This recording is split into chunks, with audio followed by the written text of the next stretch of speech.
another Australian. Hello, Adrian. You are up next. Hello, Bob. Thank you for calling at 7:15. Now I know that Sydney time is 14 hours ahead of East Coast time. So what are you playing here? So we're playing the 2-5-10 at the casino in Sydney. What is that casino? Star. And I know it's raked a lot, right? Yeah. Yeah, we were saying last time, so it's 10% up to $15. 10%. Oh, that's not that bad. Up to 15. It's not as bad as Crown. Yeah, I was going to say Crown is the one in Melbourne that's crazy. All right, and how deep are you? We're 1.1k deep in a 1k cap game. So is this the regular game that you play? Yeah. Okay. All right, start us off here. And actually, this hand, every now and then, there'll be a blind raise onto 20. Okay, a blind raise because you're not allowed to straddle or something, or? Exactly. Okay. So it's considered a blind raise. But this is a 3 blind game. Okay. Yeah, it's an optional 10 as well, but it generally always it's optional. Okay. On. Okay. Yep. So we're playing 2, 5, 10, 20, 1.1k deep. So there's going to be a blind raise this hand. Yeah. Okay. So people treat it like a straddle, but the thing is, it's dead. Right. They don't have the option if people limp around. Right. Okay. Exactly. Okay. So it starts off with under the gun, who limps. So $20. Okay. So that's like a +2, right? Or well, are you playing 9-handed? 8-handed. All right. So this is another one of these ones where there's half the table is in the blinds, right? Yeah. Yeah. So +2 to limp. And I keep saying like you don't get to open as the same range when you have this setup in later position because you've got unknown hands you're raising into that's not typical on a 2-blind game. So +2 limps, okay. And then next to act makes it 80. So it's 3x plus the call. All right. So hijack to 80. Okay. Yep. And then it falls around to us in the small blind. So here on the small blind, okay. Mm-hmm. Yep. And we have 9 of spades, 9 of clubs. 9 of spades, 9 of clubs, okay. Yep. And we make it 250. 250. So just a little bit over 3x. Mm-hmm. Okay. And it falls around to hijack. Who calls? Hijack calls. So, this is a very, very short effective, right? He goes to 4x off of the 20 blind raise, right? You really are playing like 2, 5, 10, 20. So you're really like 50 big blinds effective. And then, the larger open size, larger open size, now all of a sudden you're at 550 and you only really have like 800 or so left, right? Yeah. It basically felt like a 4-bet pot. So flop comes out 10 of spades, 7 of clubs, 5 of spades. Interesting. 10 of spades, 7 of clubs, 5 of spades here with 9-9. So second, obviously second pair to the board. Hand needs some protection. I don't know. He's the second guy who's opening, even though he's in the hijack, over the top of a limp, and he defended. His range should be fairly strong. Now, you didn't make it super large as a 3-bet. You went just over 3x. So, kind of thinking about like those types of holdings. I think a bet here is in order.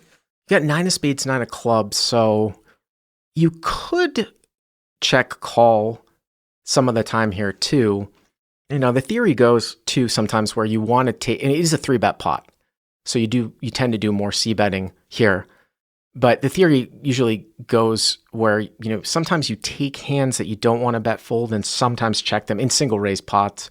This is a 3-bet pot. So I could kind of see going, I don't think it's a mandatory bet. I think you could play this as a check call with 9 of spades, 9 of clubs here with the 9 of spades and call across spade turns. Mm-hmm. What did you do? So I kind of figured he probably had a lot of overcards and I don't want him to see a cheap turn. So I bet kind of 1/3-ish pot at 160. So Hero does take the small sizing. So Hero bets 160. So what is that? Less than a third, right? 30%? Something like that. Now, if he calls, the pot's going to be 870, and you guys are going to have less than that left, right? Yep, about 700 left. Yeah. All right, so you bet 160, okay? Mm-hmm. And he thinks for a while and calls. Hijack calls. That does not necessarily mean that you're behind, by the way, but it's definitely going to be a little bit on the tricky side here to play this. So 870 with 700 left. Okay. Yeah. And I would say a quick villain note was he was definitely competent. I haven't played with him much before, but I had seen him floating flops pretty wide. And then when turn went check, I saw him win quite a few decent sized pots by just applying some pressure on turn and river. So I would say in general was relatively aggressive. Okay. So the turn comes out the Queen of Hearts. Queen of Hearts. I was just thinking in my head when you said that because of that, just what you said, that setup, like if it was a brick, like a low brick, like a deuce, and then say you check to him and he bet, you're going to get into a situation where you might just go with your hand. This one's a little bit different though, if that happens here. Did you check? I checked. So hero checks. And what did your opponent do? Bet 400. Oh, okay. So you're in a all-in. Basically that's like all-in, right? Yeah. So hijack bets 400. So your decisions are to just basically check raise all in for 700, right? Or fold. Yep, exactly. My thoughts here are that the difference between a queen on this board, when you're thinking about like the way that somebody defends versus like a deuce, is that even if he does have a draw here, you're hoping that he has some sort of draw, right? Like a Jack 9 or something like that, King Jack, right? That was float, King Jack, backdoor clubs, front door spades, something like that. Those hands have a ton of equity against you, right? Especially when you add in a straight draw here on the turn. So when you do like a structured hand analysis, when you are behind to any pair here, you're literally going to be 5%. Like whether he has a 10, whether he has a queen, if he hit a queen and he's betting that. And then if he's got like two overcards are almost always going to be some sort of straight draw here. It's 25 to 40% equity with like one card to come, maybe a little bit less than that. I don't know if your hand is really strong enough to go with it because of the way that this card interacts with those kind of floating hands. Different than a deuce. So I know it's a little, I don't know how often you think that, like say he called with Queen Jack of clubs here or King Queen of clubs. Like, is he betting that on the turn when you check to him? If he's doing some betting with top pair, then I think it's a clear fold. What did you think his flop call range, bet turn range was? Like, what do you think his range is now based on this action? Yeah. So flop call range, I think basically any overs, any backdoor flush draws, and any 10x. I think once he takes this size on the turn, you can rule out 10x. I think 10x more likely just checks back. Well, I think he also has some other pairs too, right? Like 7-8 suited, if he defended with that, he has to call the flop, right? If he ever had like 5-6 suited, he has to call, right? Yeah. On the flop. So he has some of those. Yeah. And then you ask yourself, okay, so of the hands that you beat with 9-9, what is betting here on the turn is like 7-8 starting to turn its hand into a bluff? Is 5-6 turning a hand into a bluff? Is he betting a 10? Is he betting if he runs into top pair? And then all the float, like these backdoor floats pick up like additional equity here. So you just should treat the all-in here.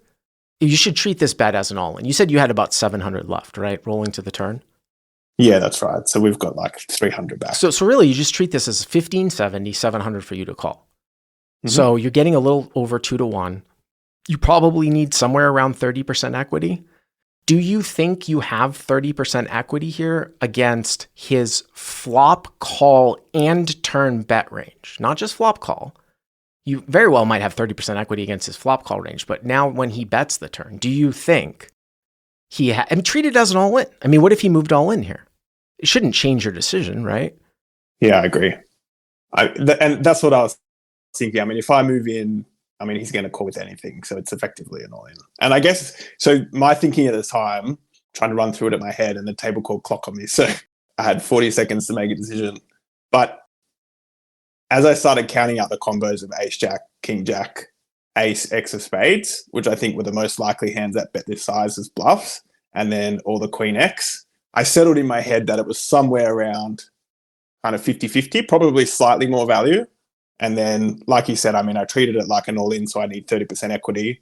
Yeah, but so let's look at that. Let's look at that breakdown. Let's just say it's 50-50, okay? Mhm. Just to make it easy, okay? Say it's 50% value, 50% bluffs. The problem, though, is that when it's value, you have 5%. And when it's bluffs, maybe you have... I figured I had about 70. 70? So 75 divided by 2 is what, 30... 7.5. 37.5? Well, I guess looking at it that way, if you only need 30%, if it truly was 50-50, but that's a lot of bluffs though. Whereas if it was like more like 2-to-1, right? Like 2-to-1 value, like to 1 bluffs, then I don't think you're going to have the equity. I think that's what really comes down. I don't think I probably wouldn't have that much of an issue going with your hand if like the turn was a deuce, especially with the propensity for some people like check back like 7-8 at that point and like top pair types of holdings and not just jam. But I don't like this queen. But it sounds to me like you might have. Did you end up going with it though? Yeah, I didn't love the queen either. Mm-hmm. But doing that maths, and then the other thought I had lastly was, does the queen take this size? Like how many? We're 50 big blinds deep, right? And he was there to play one of the big tournament series, and so at 50 big blinds, there's ace queen, maybe even just rip it in pre, and if he doesn't have ace queen, does king queen, queen jack try and bet 400 and leave 300 back, or does he kind of go for the smaller size and then try and get a bet in on the river?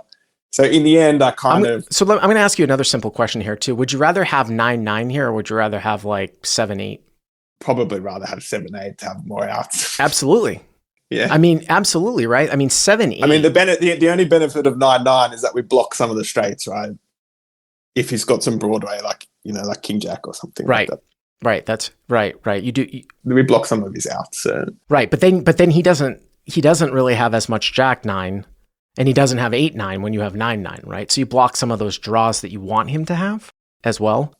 But I think what I was going with is that if you're behind here to any type of like a queen X type of holding here, that's one pair, you have 2.5 times more equity, right? With 7-8 with non-interacting cards, because you would have 5 outs to like queen jack as opposed, or king queen or ace queen as opposed to, with 7-8 versus like 9-9, right?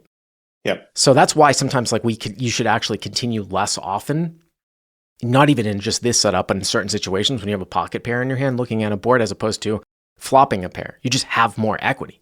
You have more equity because it's 5 outs versus 2 outs. But you went with it. Here, check jams. Yep, we jammed. And? He beats us into the pot, the snap calls. Well, I mean, that doesn't necessarily mean that he should beat you in the pot with king jack of spades here, or ace jack of spades too, right? For 300 more. And what does he have? And what happened? What was the river? And the river rolls off ace of diamonds, which I didn't love to see because a lot of his bluffs get there. King jack gets there if he had nut flush draws that were impaired that started to bluff. Yeah. Okay. And we turn over our hand and he says, 9s are no good. What are you doing? And he turns over king of hearts, jack of diamonds. Yeah. And you got there on the river. Yeah. And that's the difference. Like I said, that's the difference between, I think, a deuce coming and him having that's pretty light. He didn't have a backdoor on the flop, right? King jack of hearts. So, he's trying to plan to take it. But that's the difference between a deuce coming and and a queen. And then again, too, if he does bet off queen X, then it's an absolute disaster as well. But thank you very much for the call.